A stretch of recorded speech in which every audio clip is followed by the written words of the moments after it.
şurasında.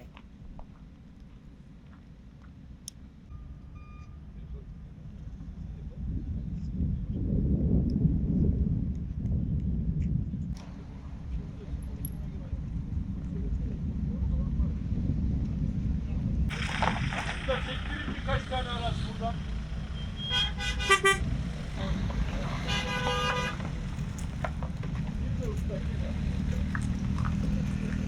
Başka pislik var. Neredesin? Arkadaşlar bir boşaltalım şu bir.